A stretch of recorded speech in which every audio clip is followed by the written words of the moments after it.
yet been picked up by any US carriers. We are taking a look at it all dolled up in its GSM unlocked version with support for 4G LTE, which you'd expect now for most modern phones. Kind of an odd look to the box with those dots that sort of fade up to the top. Let's go ahead and take a look. I have not had a chance to see this guy in person yet, so I'm pretty excited to take a look. This phone would probably most closely be related to Samsung's Galaxy Note 2. So we'll pick that up, grab the phone. Feels pretty solid in the hand. Push it off the side for just a real quick second, and then we'll run through the specs and everything the phone has and turn it on. So let's see what you're going to get in the box. You've got a wall wart with different country adapters on the top. We've got a pretty nice looking pair of headphones here, quad beat headphones. I don't usually go into too much detail about headphones. These ones actually look relatively nice. So you've got earbuds, you've got metal accent tips, you got volume controls, and inline mic on it, then some other size earbuds depending on how big or little your ear is. We've got a charge and sync cable here, nothing overly exciting there. We've got a ginormous 3140 milliamp hour battery. It's 3,140 milliamps. Push that off to the side. We got some books. Not sure what language that is in.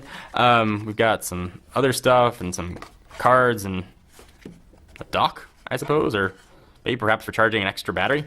We'll take a look at that guy and see what it is. But that's not why you're here to see the accessories. You want to see the phone. So let's go ahead and peel off the screen protector because those fingerprints are really bothering me.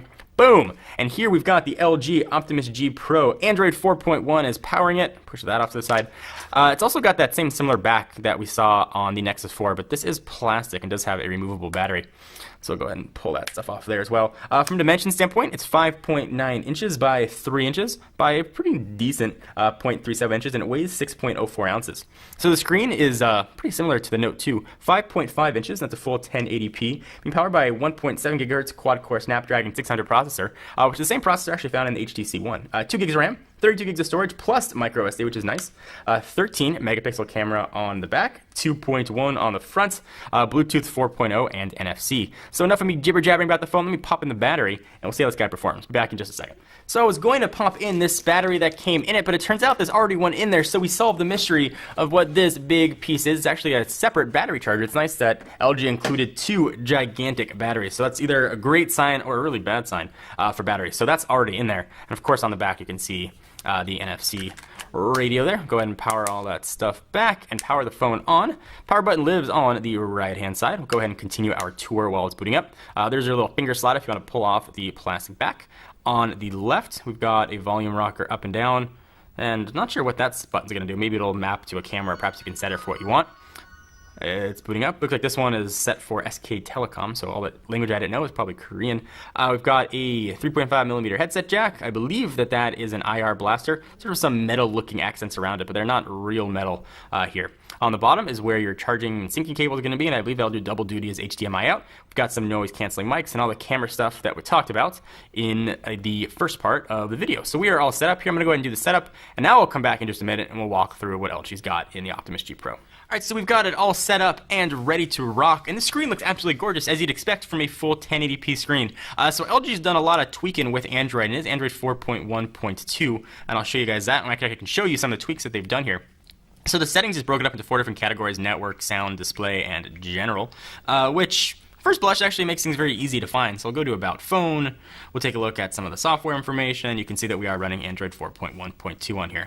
So the big difference is, you'll notice, is when you pull this down, you've got a lot of shortcuts here. You can scroll through and turn different things on and off, which I really like. What LG's got is some things called Q-Slide apps. And that's very similar to actually what Sony has. And Samsung has something sort of similar. So if I go ahead and open up Memo, for example, it's going to open it up in a little window that's going to show up right on top of the screen. You can move it around depending on where you want, and you can go ahead and start typing. And you can see what the keyboard looks like as well. And of course, with Android, if you don't like that keyboard, you can download a ton of other options. So you got those Q-Slide apps. And there are just a few of those right now, but hopefully we'll be seeing more coming up. I really like the calculator one there, and calendar, and Q Voice, also very nice. Sort of their similar answer to S Voice. So a ton of options here. Before you actually get to what your notifications are, you only have the bottom half of the screen. But fortunately, you've got a 5.5-inch screen here in which to work with. So the way you handle widgets and stuff is also different. If you long press, you've got apps, downloads, widgets, and wallpapers. You can see what the widgets are Most of them are pretty stock Android, but there are a few custom ones that are done for LG. And we've got the SK Telecom version, so some are very custom for SK Telecom. And this phone has some other odd things in it that we don't see very often here in the US that are kind of cool to check out. So go ahead and hit home. And speaking of home, you've got a physical button there, and flanked on the left and right is a capacitive back button and menu button. If you want to get to your multitasking window, which looks like normal Android multitasking, just hold the home button. You can swipe stuff off to close it. Taking a look here what the screen looks like when you're dealing with text or dealing with images, it looks pretty crisp, on first blush. Text looks very clear as you'd expect, and the images, at least that I've seen, look very good. But of course, we'll test those in our full review to see how it performs, and definitely check it out versus the Galaxy Note 2. Build quality here looks to be really nice, actually. It's got a very strong, solid feel to it, despite being plastic, which is oftentimes knocked on devices. This one feels really, really nice. This button here is still a mystery to me. We'll go ahead and push it and see what happens. Looks like it opens up a memo screen. You go ahead and start writing or write on the screen with your finger. You do not have any sort of included stylus here. I'll go ahead and hit home and see if I can get that stuff to go away. But you might not have a stylus, but you do have something different here. This little tab pulls up, and I thought it was going to reveal some sort of stylus, but it just kept going, going, and going, and going until it stops. It is a TV antenna, which is something very unique to the Korean market and certainly other countries. They've got full TV tuner built in here. Now, I did the scan for channels, and unfortunately we don't have any. They did include some, I guess it's the Melon system, what they call it in Korea, but does not work here in the US, so if this ever does come to the US, don't expect that to be on board here. Something also funny that I noticed, in the SK Telecom book, when they give you the examples of what to do, they got a little guy doing Gangnam Style in there. I just found that funny.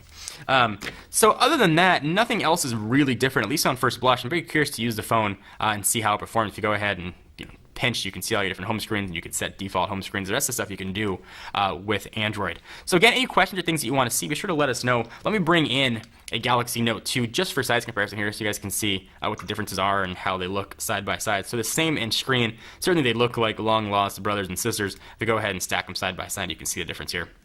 One thing I noticed that how the phone feels, the Note 2 feels more rounded when you hold it. This one feels more slab-like. So if you like a feel of one or the over the other, definitely keep that in mind. Certainly you've got that cool pattern on the back of the Optimus G Pro that you don't have on the Note 2. Thank you guys for watching. Be sure to give this video a thumbs up. We definitely appreciate it. I'm John Rettinger from Techno Buffalo, and I will see you in the next video. Bye-bye.